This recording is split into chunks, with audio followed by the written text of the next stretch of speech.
Welcome, everybody, to Dead Talk Live. And tonight we welcome and celebrate the four top vote getters for our CineXposè Film Festival that just concluded this past December. I want to welcome Thomas Roldan, David Ellison, Malcolm Owens, and Millie Ryan.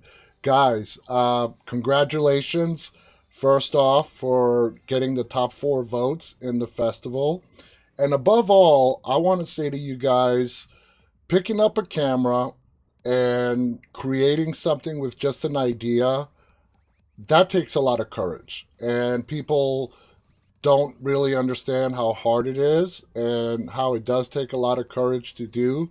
And I applaud all of you guys for doing that and coming out with some really, really good stuff that a lot of people enjoyed. So, congratulations. So, I just want to go across the board and just say, what was your inspiration to doing your short that you submitted? And let's start with Tomas, who's on the top left there. Okay. So it's kind of, well, hi everybody, first of all. So nice to see you all. Congratulations on the shorts. Amazing stuff.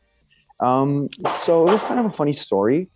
Uh, Originally, we did not intend to film what we actually made. It was kind of going to be a drama, and it wasn't going to be that short film. We were going to record a drama short, and after recording that, a different story, not a horror story. We looked at the material, the sound, and it wasn't good.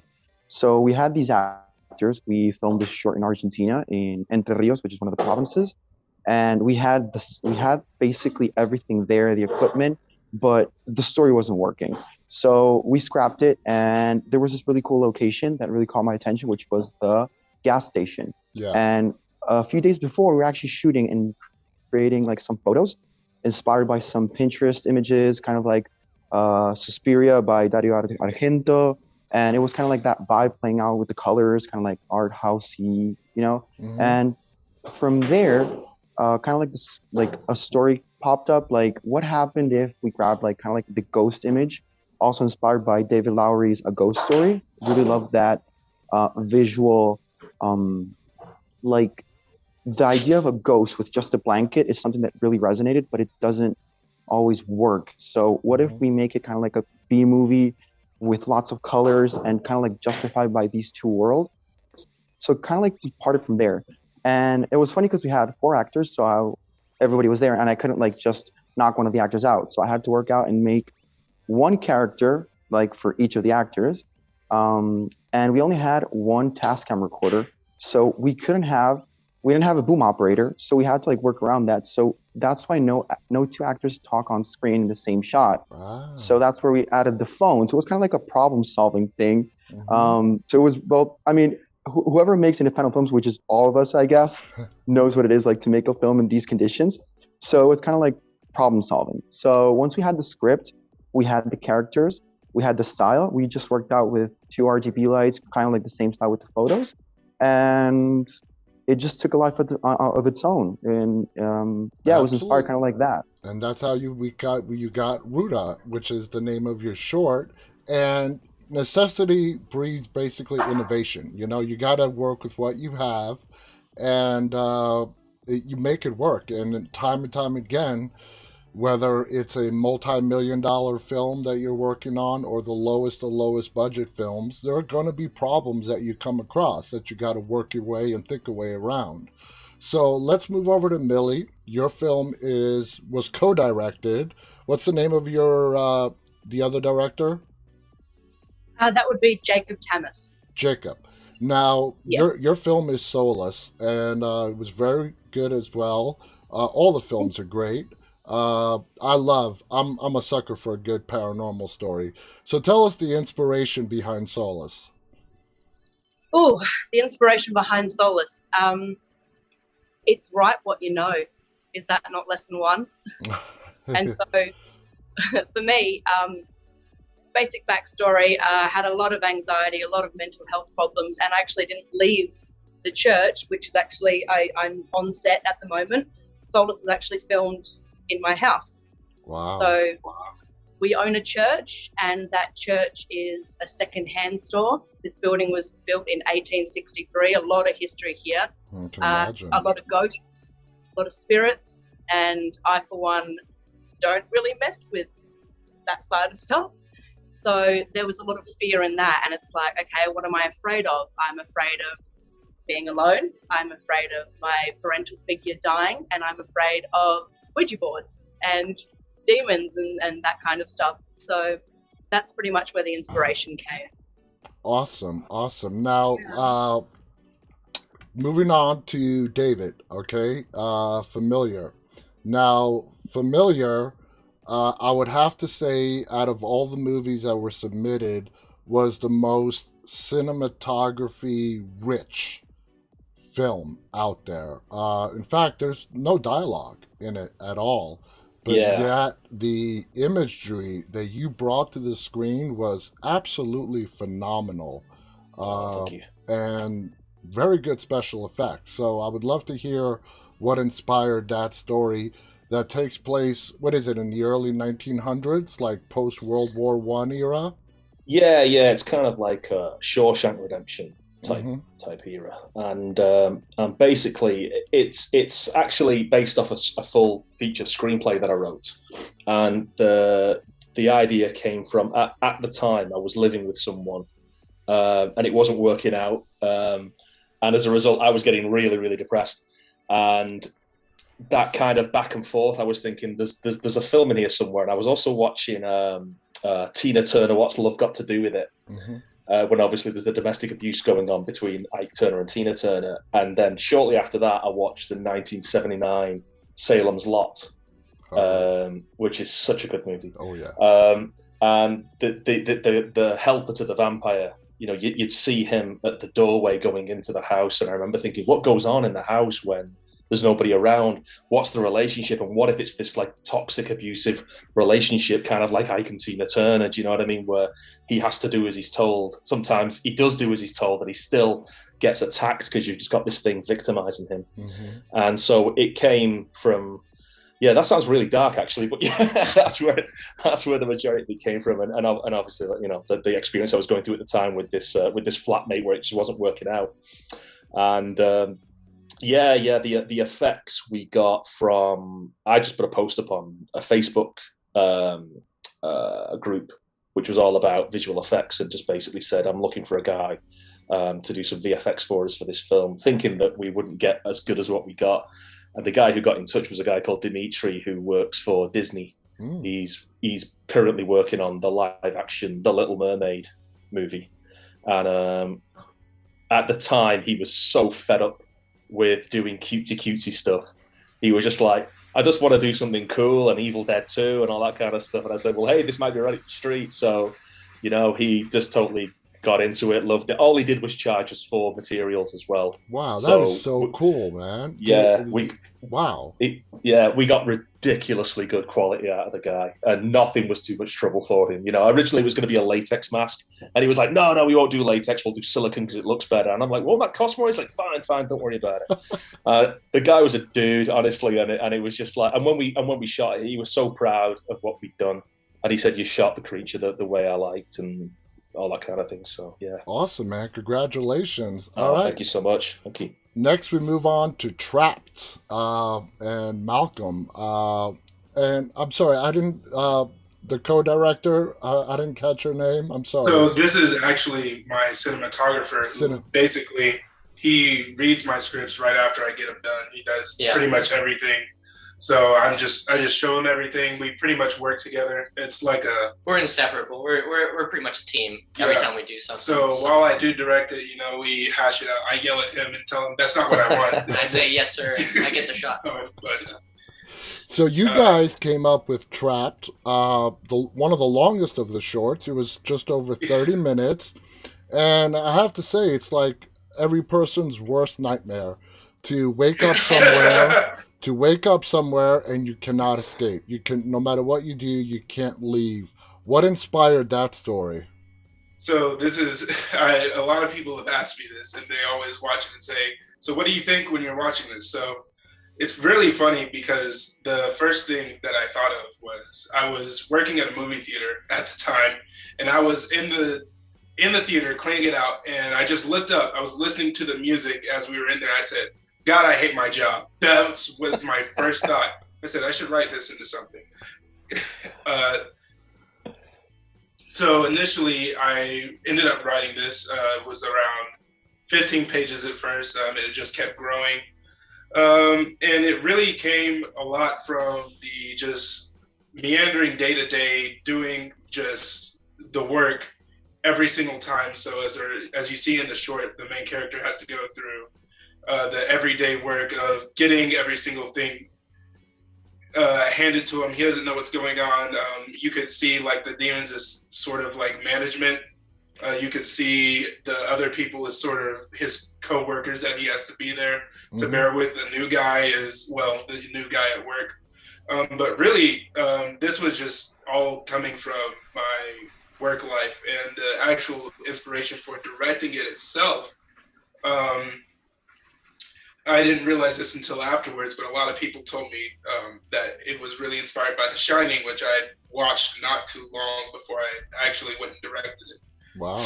And when formulating the shots and going into the cinematography, I studied that nonstop. And Dario Argento's Suspiria, those were like I watched those like so many times in prep for this movie.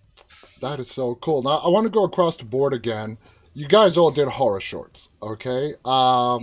Is horror your main passion? Tomas, you sort of touched on it, that you were not originally going to make a horror. You're going to do some kind of drama.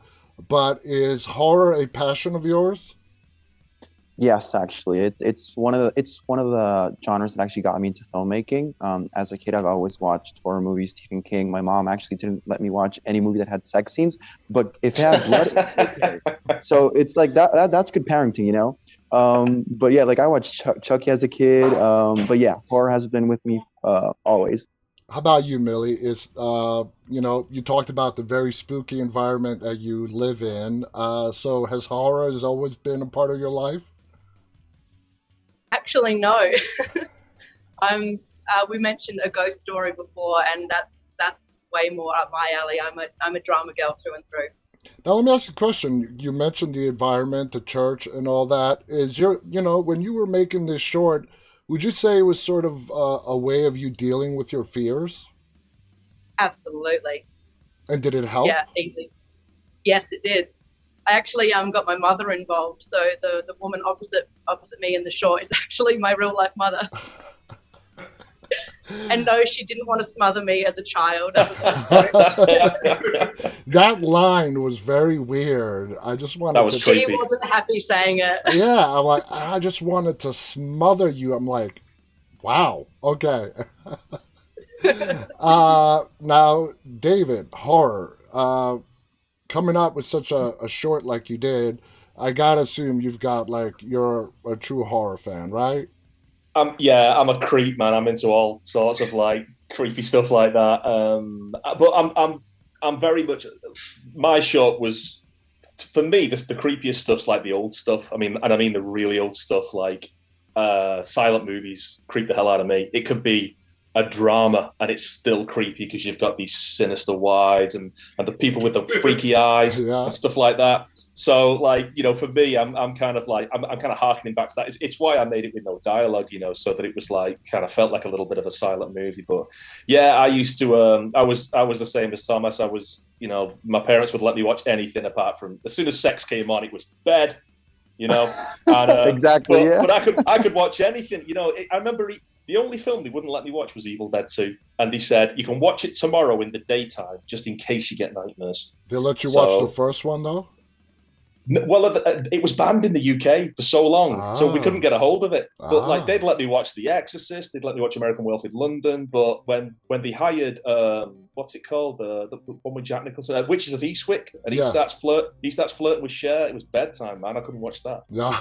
Now, Familiar is a great example in filmmaking on how dialogue, of course dialogue is important in telling a story, But Familiar has no dialogue. It's all about the movement. It's a story told, and it's told very well by a person who is just being terrorized and being controlled by this demon that he sees in his head. And you got to ask yourself, is this really a demon? I mean, it's a possibility. Is this a guy who's mentally ill? And all the different questions that pop up. But it just highlights the importance and the beauty of motion pictures and how a story can be told just through movement and cinematography. And great job on how you put that together. Oh, thank you. Now, Malcolm, where does horror lie in your guys' heart? I mean, you explained the story on the inspiration for Trapped, but would you call yourself a horror fan? I like watching horror, but I don't really write a lot of horror. I think that's the only other horror script I've ever wrote, period. I actually have like one horror idea for some Wendigo story to do later down the line. But really, a lot of the things I write is typically dramatic, thriller, and sci-fi. I've just noticed that I write a lot of sci-fi, so... That's awesome. That's cool. Now, Tomas, going back to Ruta, when I was watching that, it made me feel like sudden death. What if you were just to die unexpectedly in a split second where, you know, in the afterlife, you don't even know you're dead? Okay? Did that thought cross your mind when you were making this? So yeah, the idea of it is like basically the main character doesn't know she's dead. She's like in some kind of limbo, and as each time she redoes every single thing before her death, when she's becoming more aware of the situation, it's like information or this kind of like limbo starts changing whatever appears. Like towards the end of the short film, her brother isn't next to her, so it's like the realization of her being dead is going to set her free. Yeah. So she doesn't know she's dead, but it's like, you know, the puzzle pieces are coming together towards the end, and we don't know how many times she's relived that kind of limbo. There is a big belief in the paranormal world that, I don't know if you guys actually believe in the paranormal or not. I've never experienced it, but I'm a believer. I don't ever want to experience it to be a believer. But, there's a theory that if you die an unexpected death really quickly, that you're lost. You don't know you're dead. Who knows what it's like on the other side? And these people need help to be told, hey, you've passed away, you can move on. So it's a theory. It's possible. Who knows? Now, going to the filmmaking process itself, I stated in the beginning of this show that you guys have my deepest respect for picking up that camera and creating something. Let's talk about some of the challenges. Millie, for people out there that want to do this, that want to create something on film, what were some of the challenges that you had to face? That would probably be a question better suited to Mr. Tomas, who isn't here today. We actually had a lot of trouble with lighting, so we had to, try and figure out how to get the scenes and the vibes that we were after just with candlelight, or remembering what light was on, or was the bathroom light turned off, or this or that. But we came through, and I think we got excellent low light shots. The boys, they really know what they're doing. Nice. I work with 3 very gifted videographers and photographers. Nice. Very lucky. Now, going to Familiar, okay, like I said, a very rich cinematography film.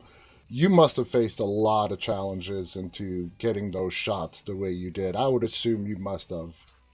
So what was the biggest one, and what'd you do to overcome it? The biggest challenge was probably in pre-production, trying to find the location, which we never actually found, because I must have checked every manor house all over the UK, and it either looked like Downton Abbey or it was decrepit and falling apart. And so I wanted that kind of colonial American kind of look. So we ended up having to build it on sets. And I mean, that was great. It was a great experience just because it freed us. It freed us with shots. Suddenly, you know, if you want to go through a wall, you just smash a hole and put the camera through it because it doesn't matter. It's just a bunch of set flats. Yeah. The tricky part was trying to find a location and also finding my actor, Hugo. That took forever. I must have looked at so many different people, and there were certain people who could act right, but they didn't look the part. And I really wanted that kind of hawkish, dark, world-weary, non-specific background guy like Hugo, who's Portuguese. You know, I kind of look at him and think he could be American, or he could be French, or he could be vaguely European. You just don't know where he's from. And the minute I saw him, I knew he was the right guy. And I looked at his show reel, and I was like, I think he can do it. And I just offered it to him without even auditioning. I said, "Are you game?" And he was like, "Yeah." So he was great. He was great. No, he was amazing. He was so good. Now, yeah, he was fantastic. Yeah, he was. Yeah, now, in Trapped, which takes place inside of a movie theater, I assume you guys rented out a theater to get the shooting done?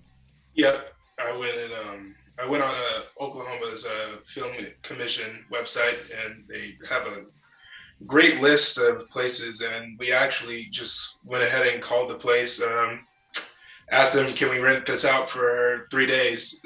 And they said, yeah, go ahead, come on. So yeah, we got all that done in about 3 days. Yeah. And it was a really rich location because, I mean, there's already theater lighting there. Mm-hmm. So we had the luxury of being able to use practical lighting while also using our own lighting to go with it. Okay, that's great. Now, that begs to the next question. Of course, there are a lot of people out there that want to make films, but money. Okay, that's the question for everybody is money. How do we pay for it? Shorts can be anywhere from a couple of minutes up to Trapped, which is just over 30 minutes. So you guys are talking to somebody who wants to do what you guys did. What would be the first piece of advice on how to finance it? You know, from $1,000 to $2,000 to $10,000. Tomas, I mean, what did you do to get the money together to make Ruta? So, to be honest, there was actually no money involved. It was my own equipment and very passionate people, and that's basically the best thing that you can get going to university, you know, meeting people that are in the same path as you are, people that believe in a story, and people that actually want to get things done. Mm-hmm. Because money was always going to be an excuse, and everybody just has a phone. If you have a good story, you just got to get out there and record it. And there's going to be a ton of people that are willing to go on a filmmaking journey and create a short. So it's just a matter of finding the right story and getting people to get on board. Just share it, because at the end of the day, you get a good product if everybody believes in it and the story is well told. So I think you just need to get that inspiration into people and you can get it done. Absolutely. In fact, we'll give it to Millie with the continuation of the finance question, but I want to go across the board and see cameras, okay? The actual technical equipment. How many of you guys filmed this on a phone? Did any of you film your shorts on a phone? Okay, nobody. So when it comes to camera equipment, did you go and rent professional equipment? Did you buy a regular, camcorder? Millie, what did you do to get the cameras and all the equipment that you needed? Like I said before, I'm incredibly lucky to work with 3 men who have audio equipment, microphones, like numerous cameras, and I've got a handful of cameras myself. So between the 4 of us, Solus actually only cost us $11. Wow. Fake blood. The rest of it we had. So, people, you don't have to go out and rent thousands of dollars of equipment to make a film. That's just not true. No. Not true at all. How about for you, Malcolm, and Trapped? I mean, what kind of equipment did you guys use? We own all of our equipment. We used a Blackmagic Cinema Pocket 4K with a 35mm lens and 50mm lens. We used a gimbal, Mosa Air 2, and some RE HMI lighting. So we had like a 1K, two 650s, and a 300, and we kind of just made do with all that stuff. And you guys already had that? Yeah. Okay. A lot of it was like the dolly and the bounce boards and stuff, handmade myself with like PVC and styrofoam. So nice. Very, very creative. Now, familiar. I mean, going back to that cinematography again. What kind of equipment did you use? We shot on two Arri Minis. We had one camera on a set of sticks permanently and one camera on a Technocrane from Panavision. And we were shooting on Cook anamorphics. It was all rented. I wish I owned that stuff. I don't. I've got a red camera, but we decided to shoot Arri because I just think it looks a little bit more classic film. I got lucky because in my area, I work with a lot of the hire companies on more boring stuff. Mm-hmm. So, and I'm always doing them deals and they're doing me deals. And I just basically said, you know, can you, we still paid, but they gave us a ridiculously good rate. I think like, you know, we probably wound up paying something like 20% of what anybody else would normally pay. But that was just through building these relationships together. That's pretty cool. So the financing was all self-financed? Yeah, which is why I am ridiculously poor right now. I mean, honestly, I haven't bought new clothes in so long. No, it's one of them where it did get out of hand. I initially set a price on it and said, right, I'm not going to go above this. And then someone said, yeah, but wouldn't it be cool to do this? And I was like, all right, I'm not going to go above that. Yeah, but wouldn't it? And then it just went above and above. And then before you know it, I was just like, right, in for a penny, in for a pound. That's why producers are on set, to make sure that the director stays within budget. That's it. but when you are the producer, you're like, yeah, go on then. Yeah, absolutely. Now, you guys rented out a theater for 3 nights. Just that alone, how much did that cost in Oklahoma, you said, right? So since we already owned a lot of this is going to be really surprising. Outside of literally buying the set, we didn't go over 300. It was like we didn't go over 2K entirely for the whole budget. It's not bad. And you guys, like I said, you guys filmed a 30-plus minute short for under 2K. Nice. Oh, yeah, and the thing that cost the most was just the location at $1,400 or $1,200, and that was about it. Nice. Now, Tomas, Ruta, how many films prior did you make to Ruta, shorts or other films, or was Ruta your first ever film? So actually not. I went to film school. In Argentina, it's a 5-year degree, so we're constantly creating short films, different situations. So we're always kind of like exposed to that kind of like creative process. But a short film, I think that's probably like I would say 4th or 5th. And it came after a feature film, which we just finished like about a few months ago. It was a 4-year process. So yeah, I would say that it would come after 3 or 4 short films and a feature film. So you have a feature film. Does it have distribution? Does it have a buyers? I mean... So we're currently in that state right now. We had the premiere. It's a drama film, coming of age film, and it's currently just in film festivals. We had our premiere at the San Francisco Latino Film Festival, and we're just waiting to see if we get a buyer. So we're currently in that state right now. Very nice, very nice. Millie, how about you? What kind of prior experience did you have, or was this your first dive into filmmaking? This was our first attempt. Nice. First attempt, and to come in the top 4 was very humbling. The That's 4 amazing. of us. That's amazing for your first attempt. Awesome. Thank you so much. That's amazing. That is amazing. And was it what you thought it would be? Was it just like, this is my calling? What were you feeling after you saw the final edited piece? I've found my niche. I've found what I am on this planet to do. It is film work, guys. That is so awesome. Welcome to the slog. Welcome to not getting new clothes for a long time, right? Exactly. Yeah, exactly. The terms... Luckily, I live in an op shop. I live in a shop, so There's a reason why the term starving artist exists. Trust me. Right. Now, Yes. you know, David, familiar. I mean, I know that cannot have been your first foray into filmmaking. So how much prior experience, how many years have you been making these films? Well, I've been doing this since 1996. Wow. I would say it was my first short. I mean, Millie did amazing for her first short. My first short sucks. I would never show it. It's awful. But this was back in the day when, you know, we didn't have access to the high end. Oh God, I sound so old. You know, I don't know how old everybody else is, but I'm 42, and when I first started, it was you know, standard.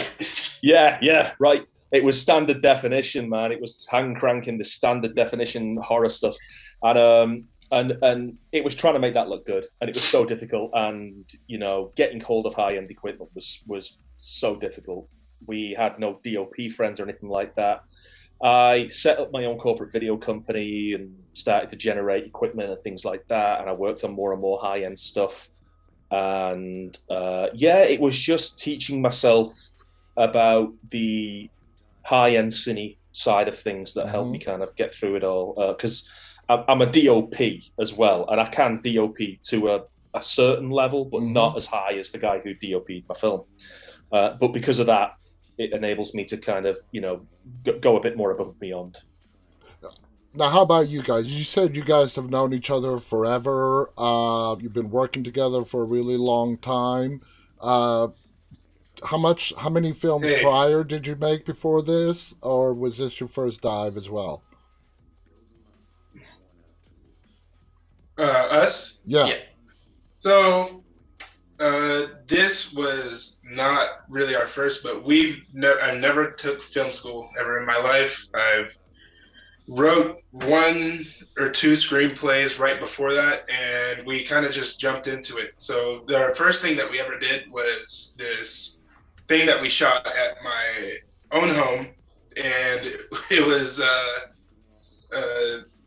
kind of a feature. It's a 66-minute long thing, and it really humbled us. Yeah. Because you know we had big thoughts, very unrealistic as everybody else is.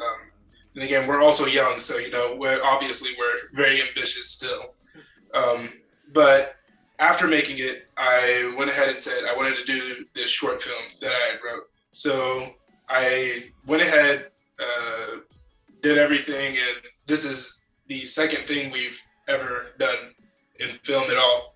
Wow. Good job. Amazing work, guys. David, did you, well, first of all, by a show of hands, how many of you partook in the post-production editing phase of your films? I did it. Great. Okay. Millie was the one overlooking the shoulder and making sure that it was done properly.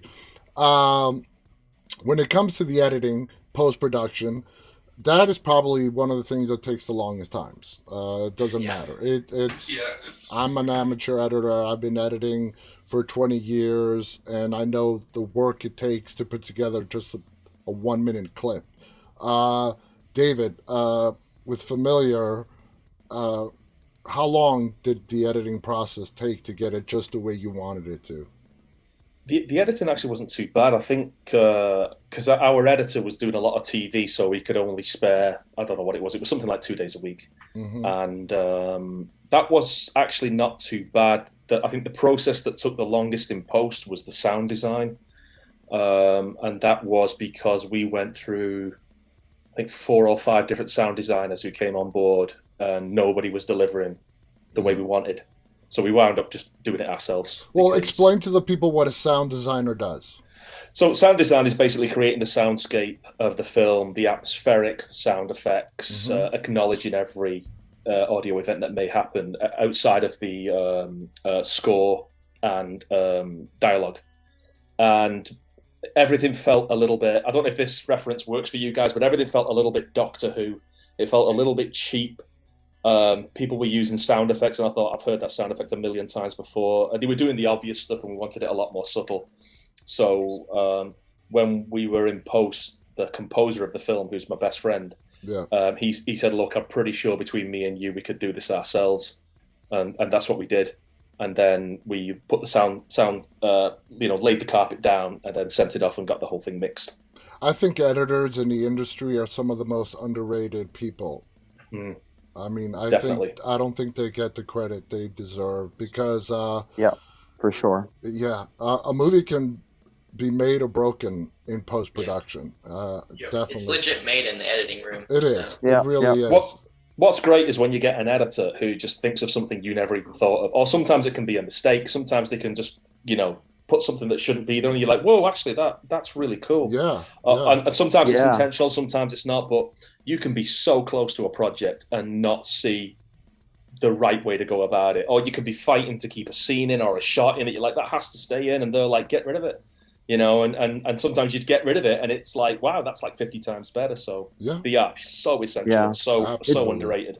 It's always great to actually get a second view on whatever you're working on, because I'm pretty sure most of everybody was like basically involved in the editing. Mm-hmm. But when you get a second look at it, and you get to see something that wasn't there, and that's amazing, because you're basically focused on your vision, and sometimes your vision isn't the best way to tell the story. Absolutely, yeah. And I don't know if any of you guys went through it, but for me, the most depressing part of making a film is when you get your first assembly. When you oh my God, you're like, what? This sucks. I can't fix this. Your editor's like, no, calm down. Everyone says that. This is not good. When I first watched Ours, I was super nauseous. I was like, it's horrible, isn't it? You just think, I shouldn't be doing this. I stink. I convinced myself I was really good at this, and it's just so funny how.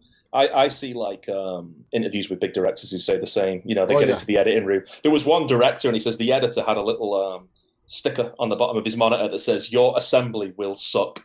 Don't worry." And it's like, yeah, you need to be reminded of that. Everybody's their own worst critic. Everybody is their own worst critic. Now, Millie, you also start in your short. What kind of acting, aspirations do you have? That was actually my first time acting. So my first time writing, co-directing, acting. You're making us look bad. How did it feel to be in front of the camera and having, this would be your first time acting? Did you like, wow, this is not so bad? Or was it way more difficult than you thought it would be? I felt like I just stepped into the role that I was born to play. It was like, oh my God, I actually know what I'm doing. I have direction. I know film back to front. I know what's going to look good. I know what's going to sound good. And having these other three boys to work with was just like, we can actually make our dreams come to life now. We have the equipment, we have the know-how, we have the knowledge. It's all just coming together.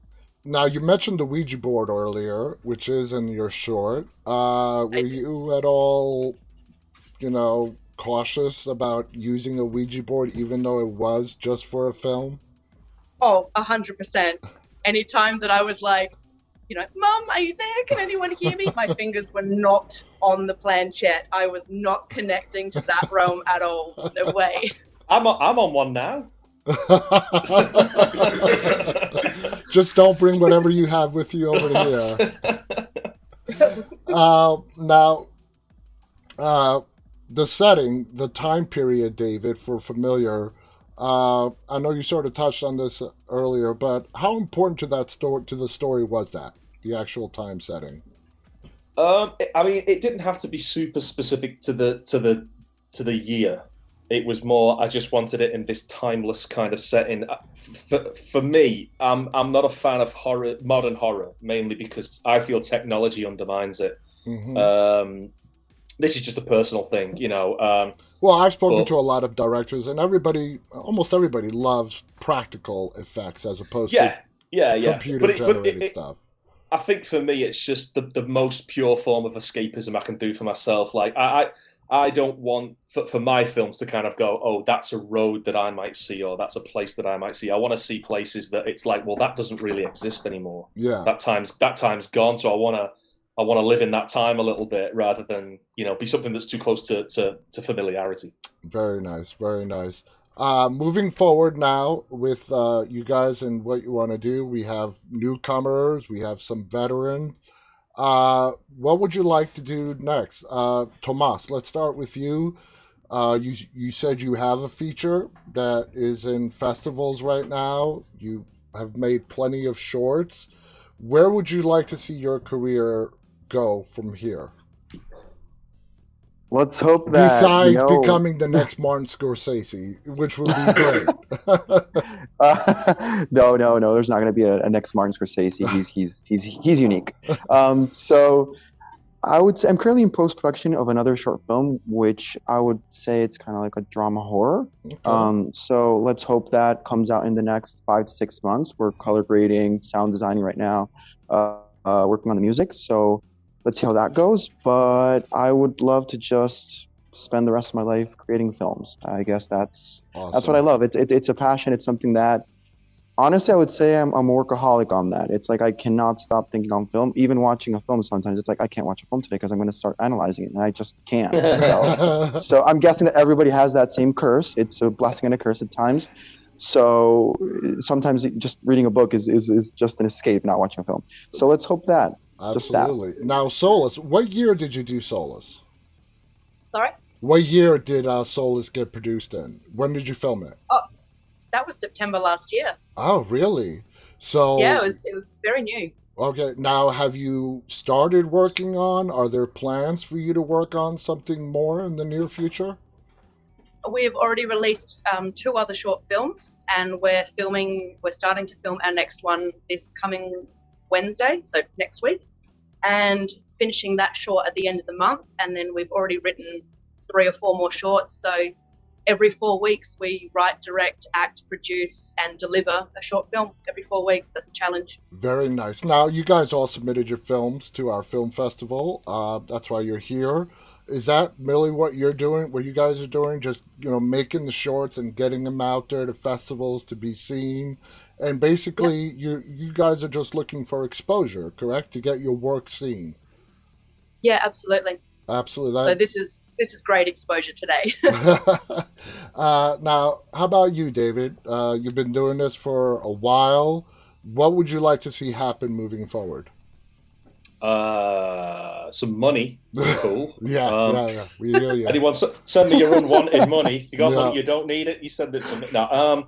I'm working with a producer at the minute, and we're looking at trying to get Familiar made as a feature. We're going to be going to Cannes this year if it isn't shut down from COVID. Yeah. And I've got 2 other screenplays, and just get the full feature made, really. That happens very often where big movies have started out as short films. I've interviewed a lot of people who I was actually surprised as I'm doing my research, getting ready to interview them, that the feature that we're going to talk about started out as a short film. Yeah. I mean, do you have like a screenplay in mind with Familiar, with all dialogue, since it's a no dialogue short, to make it into a feature?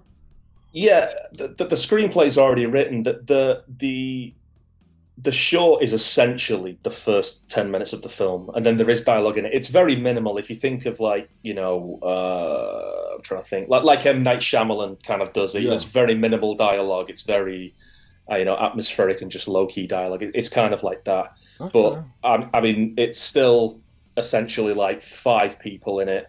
It's just one location, so it's not a super expensive project to kind of get off the ground. But I do need the problem with it is actors. I've got to get good actors, because it almost gets a little Shakespearean in the relationship between the guy and the creature. The creature starts to appear to him as like an old man. So they can talk, and it's that where it's like if I don't have good actors for that, it's gonna fall. So we're currently talking to a casting director about getting it in front of some high profile actors, and that is essential. I mean, every department in making a film is essential, but I've told a lot of people the 2 most essential things: you need a good story, and you need the acting. Okay, because 100%. There's talent in actors when you're watching them on the screen. If they can draw you into their world, which is what a film or a television show is supposed to do, then you know you've got some great talent right there. Yeah, exactly. Now, with you guys, having this being your second film, Trapped, I'm assuming you want to keep busting out those short films and looking for that big break, right? So I'm actually, I'm going to be very weird, and a lot of people are very much so going to disagree with what I'm about to say, but I gave myself a new motto of, I don't want to do something just because I can, but I want to do it because I know it will be great. And that's what this is all about. That's what this is something that I've stuck to really much so, to the point where just recently some guy had asked me to direct his short, and I just really didn't know if I wanted to do that. Strictly because I'm also very much I want to write a lot of my own things. To which I really already have, like, every single thing that I want to do, I've already have it written. Like, I already have 5 features written.